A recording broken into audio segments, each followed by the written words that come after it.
Neno la Mungu na ningetaka niongee kuhusu kukumbukwa na Mungu. Sema kukumbukwa.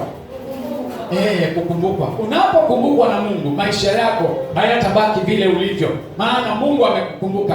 Kuna siku Mungu alinikumbuka nikiwa mgonjwa, alinikumbuka mahali alinipata nikiwa nimejisahau, nikiwa sijielewi, na Mungu akanikumbuka, na kutoka siku hiyo sijawahi kujuta tena, maana nimekumbukwa na Mungu. Sema kukumbukwa na Mungu.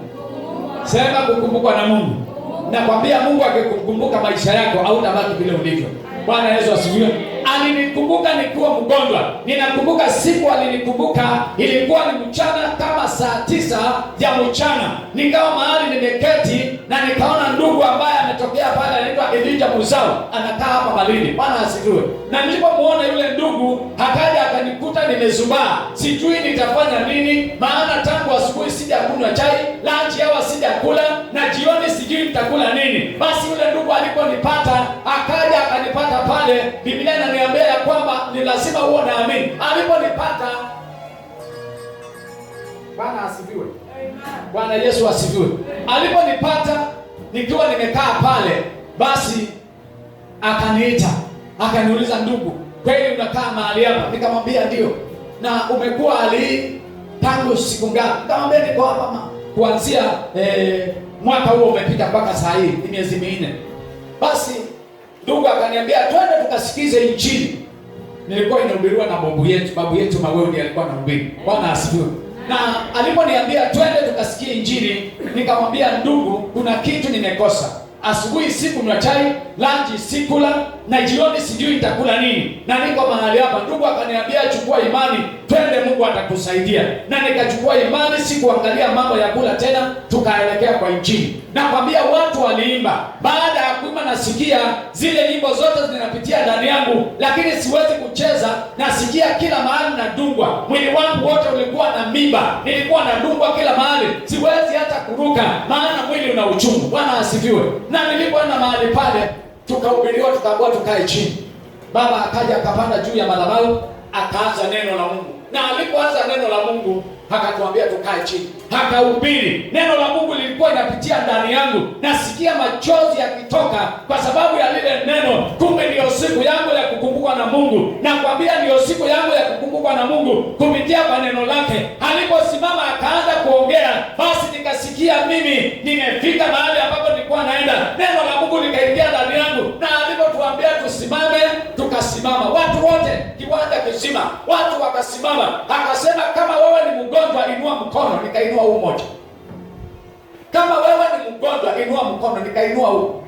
Kama unahitaji wokovu inua mkono, nikainua ule mwingine. Sasa nikiwa nimeinua mikono yote, akaniita mbele yake, akasema wewe ambao umeinua njoo na usiwachilie mikono yako. Basi nikasonga mbele nikielekea kwake, na nilipokuwa nikaribia karibu na yeye, ndugu Musawa akaniita akaniambia njoo. Nikarudi nyuma, akanipatia shilingi 50, na ile shilingi 50 akaniambia nenda ukakule chakula, tutaonana kesho. Nikarudi, nikifika pale mbele hatua kama 3, nikamwangalia tena, nikauliza na huyu aliniambia Mungu atanisaidia, kumbe ndiye alikuwa Mungu. Hata hawa pia ni Mungu. Asante. Nikamwambia Mungu ni asante. Mimi nikienda niko na shilingi 50 kwa mfukoni. Bwana asifiwe. Ndio Mungu akanikumbuka siku hiyo. Shilingi 50 nilienda nikala chapati 2 usiku ule, nikabaki na shilingi 30 ya asubuhi. Nikaamuka nikaenda pale mahali alinipata, nikanunua chai na kikombe chai na chapati shilingi 20, nikabakia na shilingi 10. Hiyo shilingi 10 ndio ilikuwa muujiza wangu wa kwanza. Bwana asifiwe. Maana hiyo shilingi 10 nienda nikaketi pale, kukaja ndugu akaniambia tena, alikuwa ni Mgiriama, mimi nimekuja kwa Wagiriama Masai. Akaniambia tucheze draft. Ile draft watu wanacheza wakiwa wameketi. Tukaanza kucheza. Weka shilingi 10, nikaweka 10. Nikakula shilingi 700. Bwana Yesu asifiwe. Mungu alinikumbuka na shilingi 10. Akakumbuka maisha yangu na shilingi 10. Hiyo shilingi 10 nikala shilingi 700, na nikaenda nikanunua kikombe ya chai, nikapewa Biblia iko ndani ya nyumba kule nyumbani. Nikienda nyumbani nitakwenda kuja na nitakwambia ndio hii. Maana siongeagi mambo ya uongo. Niliweka ndani ya sanduku, nikasema hii ni ushuhuda kwa watoto wangu na sitawahi kuimaliza mpaka siku ile watoto wangu wajukuu watakuwa wakubwa niweze kuwaonyesha. Bwana asifiwe. Kwa hiyo leo nasema ni siku ya kukumbuka katika maisha. Somea kitabu cha Mwanzo mlango wa 8. Nataka niongee neno la Mungu. niwachane na maneno yangu, maana haya maneno yangu nayo ni mengi. Niko na mengi hata bado sijamaliza. Bwana asifiwe. Mwanzo 8 mstari wa kwanza na wa pili, nisomee ukifika mahali pale. Mwanzo 8 mstari wa kwanza na wa pili.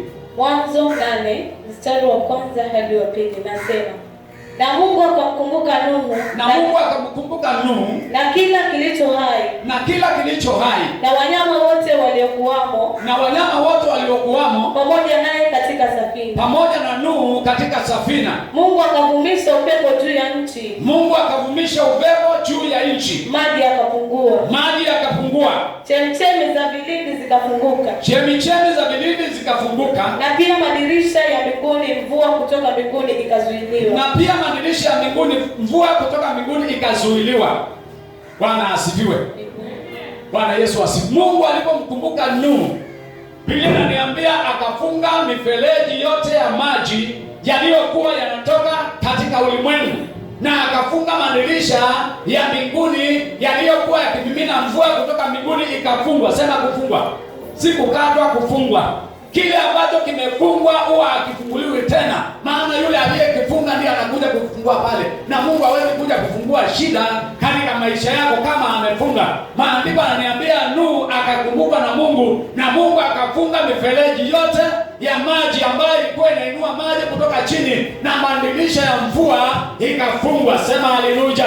Wakati Mungu atakukumbuka, atafunga shida zote ambazo zinainuka katika familia yako. Wakati Mungu atakukumbuka, atafunga hali zote ambazo zinakusumbua maisha yako, maana amekumbuka hali zako na amekukumbuka mahali pale ulivyo. Ni lazima uangalie na ukumbuke siku ile ambayo Mungu alikuita, maana ni siku ya kukumbukwa na Mungu. Hakukuita ukae vile ulivyo, alikuita akufanyia muujiza, maana Mungu akikumbuka mtu lazima kutendeke jambo. Nisomee mstari wa 5.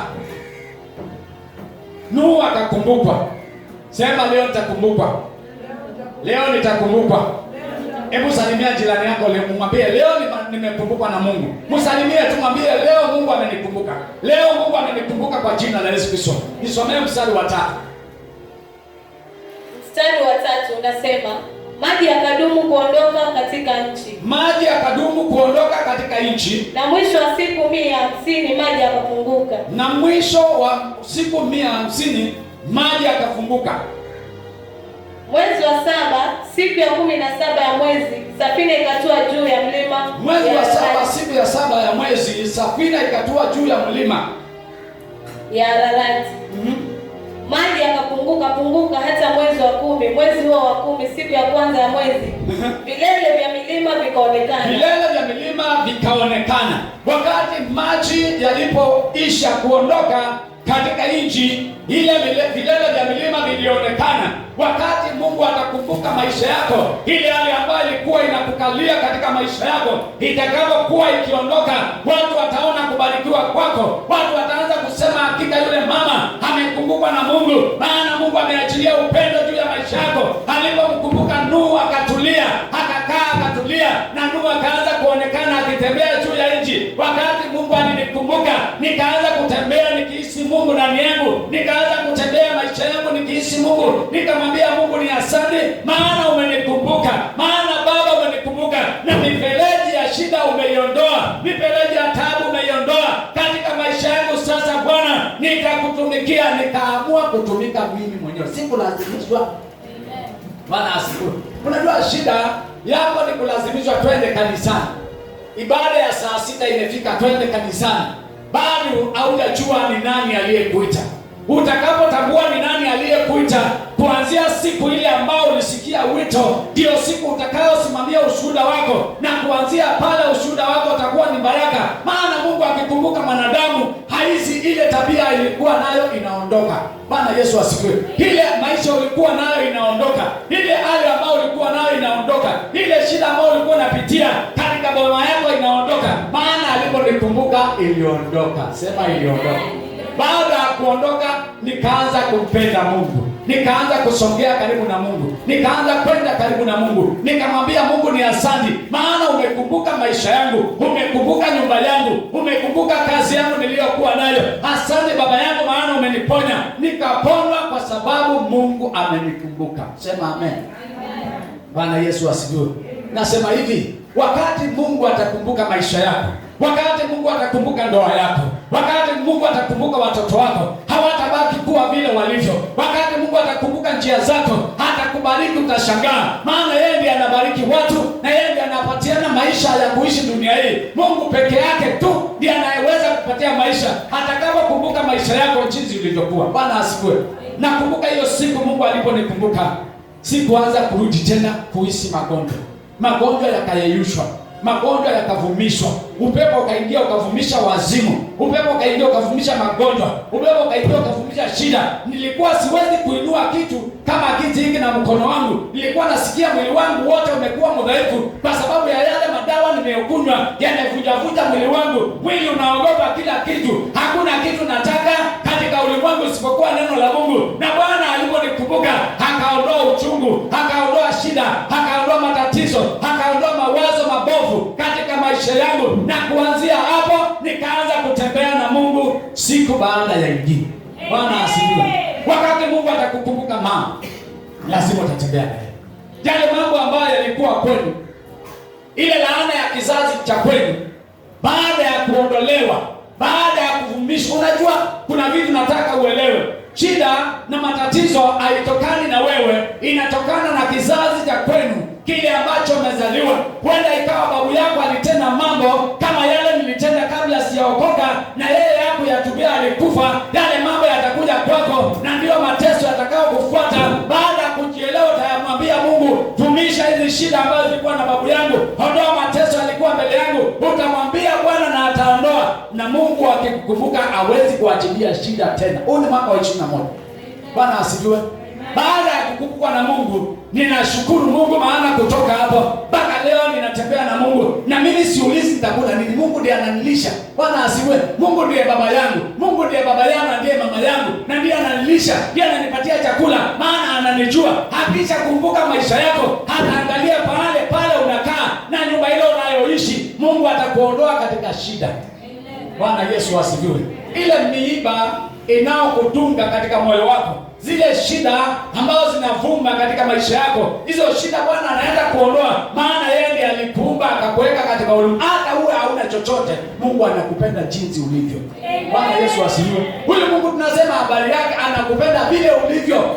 Usije ukajihurumia mama. Mungu alijua wakati ambao utakaomrudia, atakurudisha kwake na atakuumba tena. Maana Mungu huumba na neno. Neno la Mungu ndio linaumba wanadamu. Watu walikuwa wameharibika. Siku za Nuhu ilikuwa ni nyakati mbaya. Watu wanauana, hawana huruma, watu hawapendani. Lakini naona Mungu akimwangalia Nuhu akasema, katika Injili ya kwanza, nimepata mtu anaitwa Nuhu na nimepata kibali ndani ya Nuhu. Akisha kupata kibali ndani ya maisha yako, hapo ndipo Mungu anaanza kutembea na maisha yako. Sema amen. Bwana Yesu asifiwe. Shida yetu ni kujihurumia. Atuangalie kule tumetoka na kule tunaenda. Ni lazima ukitaka Mungu akukumbuke, uangalie kule unaenda na kule umetoka. Kuna laana za mababu zinatufuata, na hizo ndio vitu tunasema kumoa na kuharibu na kuchoma na kuangamiza, na kumwambia Bwana, katika kizazi changu haitapatikana hii jambo ambayo imepata wazazi wangu. Bwana asifiwe. Unajua mama yangu alikuwa ni mwendo wazimu. Nataka nikwambie mapepo ama maji ni nini. Mama yangu alikuwa ni mwendo wazimu, na mimi nikaja nikashiba na mwendo wazimu mwaka wa 97. Lakini Mungu aliponikumbuka, akavumisha upepo wa wazimu, akauhamisha katika maisha yangu. Akasema, sasa mwanangu, hautakuwa na wazimu tena, bali sasa utaenda kunitumikia, maana huo upepo umeondolewa. Nikaanza kuhisi nguvu za Mungu katika maisha yangu, na nikamwambia Bwana, nisaidie, maana Mungu kinisaidia nitasaidia watu wako. Bwana Yesu asifiwe. Na ndio maana mchana wa leo nimekuja nikwambie, Mungu amekukumbuka kwa neno hilo. Chukua mahali pale palikuwa na Nuhu, weka wewe, sema ni mimi, sio Nuhu tena. Mungu amenikumbuka, maana alimkumbuka Nuhu, na leo amenikumbuka mimi mtu. Sema mimi. Sema wewe, mimi Mungu. Wewe ndio unajitaja. Jiweke pale mahali ambapo Mungu akamkumbuka Nuhu. Bwana asifiwe. Na Mungu akikukumbuka, nakwambia maisha yako utabadilika. Tabia zako utabadilika, mavazi yako utabadilika, usemi wako utabadilika, hata chakula kila unachokula utabadilisha. Utakuwa na menu nyingine ya kula, sio ile ulikuwa unakula ya umasikini siku zote. Bwana atakubadilishia menu ya kula, maana yeye anapeana kila kitu kilicho chema katika maisha ya mwanadamu. Sema amina. Magonjwa yakatoweka, magonjwa yakavumishwa, shida zikavumishwa, nikaanza kuwa mtu ambaye hana maana, mtu ambaye angeweza kutegemewa na mtu, mtu ambaye angeweza kuangaliwa na mtu. Lakini Bwana akanigeuza, akaniambia, sasa nenda ukanitumikie, nenda ukanitumikie, nenda ukanitumikie. Hivyo ndivyo Mungu anaongea juu ya maisha yako. Sasa kwa sababu nimekukumbuka mwanangu, nenda ukanitumikie. Vile ulivyo nimekupenda, vile ulivyo nimekupenda, njoo kwangu ukanitumikie. Bwana Yesu asifiwe. Na wacha nikwambie, sisi ni dawa kwa watu walio na shaka. Bwana Yesu asifiwe. Hebu nisomee kitabu cha Marko, mlango wa 5.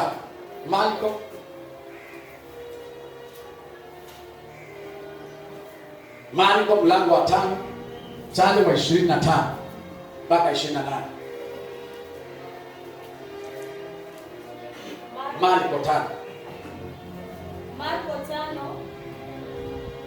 25 inasema, na mwanamke mmoja mwenye kutoka damu muda wa miaka 12 na kuteswa mengi kwa mikono matabibu wengi. Amegharamiwa vitu vyote alivyo navyo. Amegharamua vitu vyote alivyokuwa nazo. Usifai hata kidogo. Usifai hata kidogo. Bali hali yake ilizidi kuwa mbaya. Bali hali yake ilizidi kuwa mbaya. Aliposikia habari za Yesu. Aliposikia habari za Yesu. Akipita katika mkutano kwa nyuma. Akapita katika mkutano kwa nyuma. Akaligusa vazi lake. Akaligusa vazi lake. Maana alisema ndani ya moyo wake,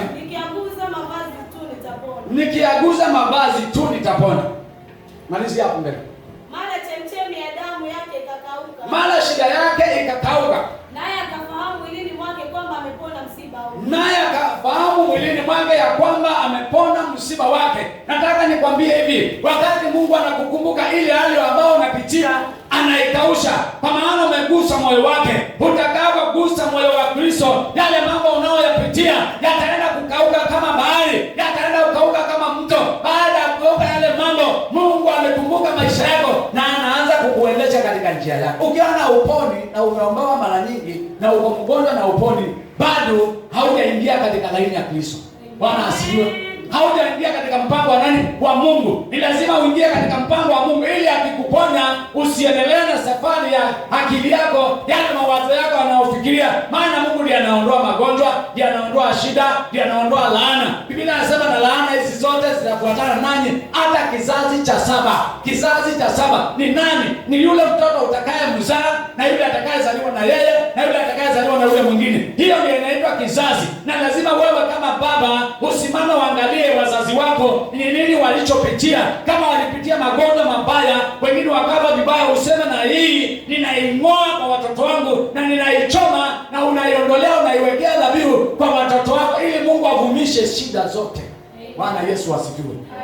Huyu mama katika moyo wake alikuwa na pesa, alikuwa na mali, alienda kwa waganga, akaenda kwa madaktari, wote wakamaliza pesa. Maandiko anasema aligharamia mali yake yote aliyokuwa nayo, hakubakia na kitu, iliisha yote kwa sababu ya waganga na madaktari. Nataka nikwambie hivi, akili yako ikikwama kwa daktari utaishia pale. Maana mimi kama ni daktari nilienda, kama ni waganga nilienda, na baada ya kwenda kule kote sikupata uponyaji. Nilikuja kupata uponyaji kwa Yesu nilipogeuka, na Bwana akanitazama, akanikumbuka maisha yangu na nikaanza kutembea na yeye. Bwana Yesu asifiwe. Haleluya. Bwana Yesu asifiwe. Ni lazima angalie kweli. Hebu sasa ukiwa umekaa kwa kiti, angalia kweli mahali umetoka, angalia familia yenu, angalia ni nani aliyekuwa na kansa, angalia ni nani aliyekuwa na pressure, angalia nani aliye na sukari. Hiyo ndio inaitwa laana, zinakuja kwa sababu ya mambo yaliyowapata. Na ni lazima usimame kwako, umwambie Bwana, kuanzia leo kama vile umemkumbuka Nuhu, utanikumbuka kwa hii nyumba yangu, kwa watoto wangu utanikumbuka. Na kama kwako hakuna mtu ambaye amebarikiwa, utamwambia leo lazima nitabarikiwa, maana nimekataa laana ya kizazi chetu katika jina la Yesu Kristo. Na ukikataa ukimaanisha, si ukataa alafu kesho urudi huko. Bwana asifiwe. Ukikataa uamue kuteseka na watu wa Mungu. Bwana asifiwe. Maana kuokoka si raha. Tunaokoka, tunaingia katika vita. Huu ni ulimwengu mwingine tunaingia. Unaposema nimeokoka naingia ulimwengu mwingine, na unaanza vita na mashetani. Hayataki uokoke, yanataka ufe wende jehanamu, lakini unazidi kung'ang'ana ukimwambia Bwana, sitarudi nyuma, hata iwe hakuna chakula Bwana nitatembea pamoja nawe, hata iwe hakuna chochote nitaenda pamoja nawe, maana Mungu wangu umenikumbuka. Asante Baba yangu. Utamwambia Bwana yale unayoyahitaji na Mungu wa mbinguni atakusaidia. Bwana asifiwe. Unajua tunaishi kwa maneno ya kinywa chetu. Kile unachotaka utaweka agano na Mungu katika kinywa chako. Kile unachohitaji hata leo kula mchana utaweka agano. Mungu nataka hivi, na Mungu anasikia anaweka. Bwana asifiwe. Kama ni uponyaji, mwambie Bwana nataka uponyaji. Mimi ninakataa hii na hii, unaijua. Bwana asifiwe. Kama vile kwetu najua kulikuwa na uganga na kulikuwa na mambo mabaya. Ninajua yote ya kwetu na yako unayajua. Bwana asifiwe. Ndio unayajua ndio laana. Hiyo simamisha upepo huo katika nyumba yako na umwambie Bwana, kuanzia leo nitatembea pamoja nawe na Mungu nitagusa vazi lako kama huyu mwanamke, na Mungu wangu nitendee. Sikuwa na chochote nikiokoka. Niliokoka nikiwa sina hata kiatu ya kuvaa sina, na ninaingia kanisani, wandugu wananiona pale nikichezea pale mbele ya madhabahu, na hawawezi hata kununulia kiatu. Nikakaa pale miaka 2, miaka ya 3 nikahama kanisa, nikaenda Ukunda nyumbani. Bwana Yesu asifiwe. Maana sioni mtu akunikumbuka pale. Mungu ameniponya, lakini sioni ndugu ananikumbuka. Nikamwambia Mungu niondoe mahali, nikaelekea sehemu ya kwetu. Bwana Yesu asifiwe. Kwa sababu ninasikia naona watu wamevaa viatu, wako sawa, lakini mimi sina hata shilingi 10 ya kununua, na ninaishi na ninakula nikiwa Mombasa. Bwana asifiwe. Lakini Mungu hakuwahi kuniacha. Bwana Yesu asifiwe. Nilisimamia imani na Mungu akanipeleka mpaka mahali alipokuwa anataka niende. Mpaka leo ninakuhubiria Malindi na niko Marereni. Bwana asifiwe. Nataka nikwambie hivi, huyu Mungu tunayesema habari yake anakumbuka mtu kutoka ndani ya moyo wake. Anakumbuka ndani ya moyo na mawazo. Mawazo yako ndio yanasababisha Mungu asiweze kuponya maisha. Hayo mawazo ndio mwambie Mungu aponye mawazo yako utakapokuwa ukiomba. Mwambie Bwana, ponya mawazo yangu, maana mawazo ndio yanakuwa magonjwa na inagonjesha roho yako, inakuwa ni dhaifu. Roho inakuwa ni dhaifu kwa sababu ya mawazo. Bwana Yesu asifiwe. Na mawazo yakipona, kile unachohitaji utakipata. Mawazo yako. Bwana asifiwe. Mawazo. Unawaza nini? Kile unachowaza kama hakiko karibu na Mungu, uko kando. Kile ambacho nawaza ndani ya moyo wako, hicho ni kitu ambacho kama si cha Mungu ni cha huko upande mwingine. Na tumwambie Bwana, tumekuja ili Bwana uweze kukutana maisha yetu, na Mungu akikukumbuka utakuwa na ushuhuda. Bwana asifiwe. Hautanyamaza, utakuwa na ushuhuda kuanzia kizazi chako hapo kilipo mpaka mwisho. Bwana asifiwe. Nakumbuka siku moja, na hii mpaka niseme, nilikuwa na harusi. Na nikiwa na harusi, kijana yangu akawa ameshikwa. Bwana asifiwe. Akushikwa, mama yake ndiye alienda kuangalia Mombasa, na alipoingia Mombasa akashikwa, akawekwa polisi. Nikapigiwa simu, nikaambiwa mke wangu ameshikwa na anangojea kufanya harusi. Bwana asifiwe. Ndio nikwambia harusi na matatizo, hata ndugu aliona pale. Bwana Yesu asifiwe. Na nilipoambiwa nikainama nikapiga magoti kwenye madhabahu. Nikamwambia Mungu, huu ni mlima umeinuliwa mbele yangu, na sasa naenda kuangusha mpaka harusi yangu ifanywe, na hakuna mtu atakayedai kitu kwa nyumba yangu. Kuanzia nafunga kila milango yote. Nikafunga. Bwana asifiwe. Nikaifunga yote. Mpaka leo tunalipa polepole. Bwana Yesu asifiwe. Na hakuna mtu anamwandama. Nilisimamisha huo upepo, ukasimama na ukatibu. Bwana asifiwe. Na amani ikapatikana kwangu. Mpaka leo kuna amani, na Mungu anajua kuna daiwa pesa na tunalipa polepole. Bwana asifiwe. Kwa hiyo Mungu akikumbuka anaangamiza yale mambo yanayokufuata. Maana sio yako, ni shetani alikuwa anasukuma. Nilikuwa nimesukumwa madini kwa kijana yangu. Nimesukumwa madini katika nyumba yangu nisiweze kuona njia. Nianze kuhangaika niache wokovu. Lakini Bwana akanipatia neno, ninayaangusha hayo magonjwa. Ninayaangusha hiyo milima ya madini na ninaiweka chini, na kuanzia hapo ikanyamaza. Wadini wangu wote wananijua. Hata sasa hivi wataniona kwa watu nini. Bwana Yesu asifiwe. Na sina shida na wao, ninawalipa. Bwana Yesu asifiwe. Kile kinakutatiza, ongea na mdomo wako. Kile kinasumbua moyo wako, mwambie Mungu. Mungu, kuanzia leo vumisha haya mapepo, vumisha haya maroho, ondoa hizi shida katika nyumba yangu, na Mungu atasikia akiwa mbinguni. Akiachilia hautawahi kusahau. Bwana Yesu asifiwe. Ni lazima tuangalie Mungu, mpango wa Mungu katika maisha yetu. Uangalie jinsi Mungu alikuumba ukiwa vizuri na akakupatia baraka zako zote, lakini nyota yako ikaibiwa ikapewa mtu mwingine, inatumika na mtu mwingine. Nilisema yangu lazima nitaitumia. Nimwambia Mungu lazima nyota yangu itarudi. Hata kama kuna mchawi aliiba nyota yangu, ikapewa mtu mwingine, ikapewa jirani, huyo jirani lazima nimukate. Na nikakata jirani, nikaanza kukatakata majirani wanaotumia nyota yangu. Nikaanza kukatakata wachawi wanaotumia nyota yangu. Nikamwambia Bwana, lazima utanikumbuka. Maana Mungu, mimi nimechoka na kuteseka katika ulimwengu. Nimekataa kila mipango ambayo ilipangwa kwetu na maadui waliotangulia. Maisha yangu sasa nalete kwako, ninayaweka kwako, na Mungu nisaidie. Sema amen. Na kwa maneno ya kinywa changu wote walikuwa wananitesa, sijui kama kuna mmoja amebaki. Bwana Yesu asifiwe. Na kama yuko ataokoka, maana siwajui. Bwana Yesu, sijui ni nani alikuwa ananitesa, lakini wale ambao nilikuwa naishi kwao hawako hata mmoja. Bwana Yesu asifiwe. Na ninajua kwamba Mungu ameniokoa na ameniita ili nikapeleke neno lake kwa wale watakao nisikiza. Ni lazima ndugu muangalie Mungu. Bwana Yesu asifiwe. Mungu akukumbuke kuanzia leo. Sema Mungu amenikumbuka. Sema Mungu amenikumbuka. Sema Mungu amenikumbuka. Kama vile amenikumbuka akaniondolea magonjwa, atakukumbuka akuondolee shida na matatizo na manunguniko. Unajua shida yetu ni kunungunika. Unanungunika na kitu kidogo, hiyo kitu nenda mbele za Bwana.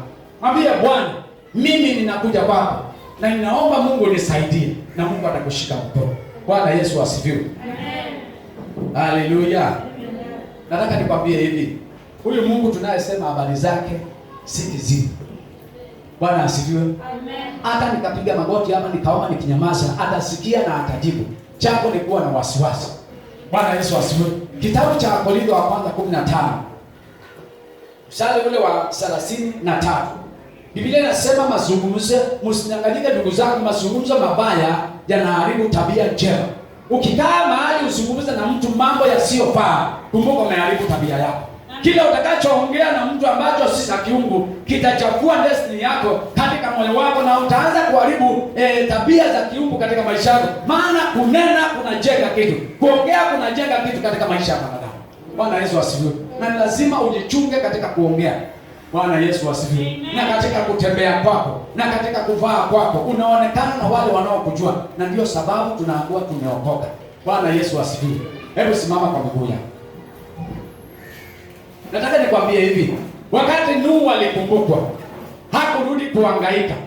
Wakati Nuhu alikumbukwa, maisha yake yalibaki maisha ya mtu ambaye amekumbukwa na Mungu. Wakati Nuhu alikumbukwa, maisha yake yalibadilika, maana maji yaliondoka, matatizo yaliondoka, akaondoka kwa safina. Lakini nataka nikwambie, Mungu akikukumbuka, akikubariki, ni lazima umwangalie Mungu. Maana utakapoangalia kando, nakwambia kutafuatiwa na shida. Maana Nuhu baada ya kutoka kwenye safina, alijenga madhabahu, akaanza kumtumikia Mungu, na hapo ndipo alienda kunywa mvinyo, akalewa, akalala kwenye chembule yake akiwa hana nguo. Bwana asifiwe.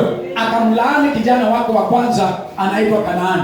Bwana Yesu asifiwe. Kwa nini? Amemuona uchi akiwa hana nguo. Ni lazima uelewe pombe imeanza wapi. Na wale wanaokunywa pombe, basi ni laana ya Nuhu, alilaani wale ambao wanakunywa. Ni laana. Bwana asifiwe. Na wote wanaokunywa lazima wamgeukie Bwana. Tuje kwa Mungu tumwambie Bwana tusaidie, hii laana ya Nuhu itoke kwetu. Maana Nuhu sisi ambao tunaitwa Afrika. Bwana Yesu asifiwe. Na ukisoma maandiko, hautarudi kunywa pombe kama unakunywa, hautarudi kunywa sigara kama unakunywa, maana uko kwenye laana, na hiyo laana itamaliza kizazi chako chote. Mgeukie Mungu, mwambie Bwana, nikumbuke kuanzia leo, na hivi vitu ninavyokula Bwana niondolee maishani.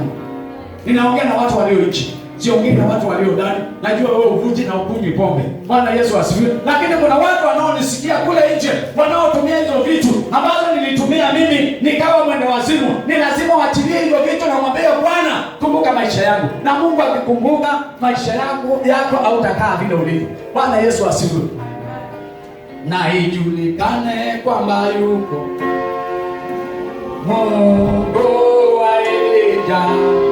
Na ijulikane kwamba yuko Mungu wa Elijah. Na ijulikane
mgonjwa, na wewe ndio uko mahali. Hata kama wewe si mgonjwa, kuna mambo ambayo tunayapitia kule nyumbani, na kuna mambo yamefunga watu. Chukua hatua, kumchukulia imani, mchukulie imani, mwambie Mungu, kumbuka yule ndugu aliye nyumbani, kumbuka yule mama aliye nyumbani, mwachukie mkono wako mbele za Bwana. Mwambie Bwana, kumbuka yule mtu aliye nyumbani, ukumbuke aliye nyumbani. Baba, ni asante, maana uwepo wako Bwana utakuja pamoja nasi, na angalia ndugu wametokea. Kama kuna wagonjwa katika nyumba zao, Bwana ukawaponye. Kama kuna matatizo, ukayakumbushe Bwana.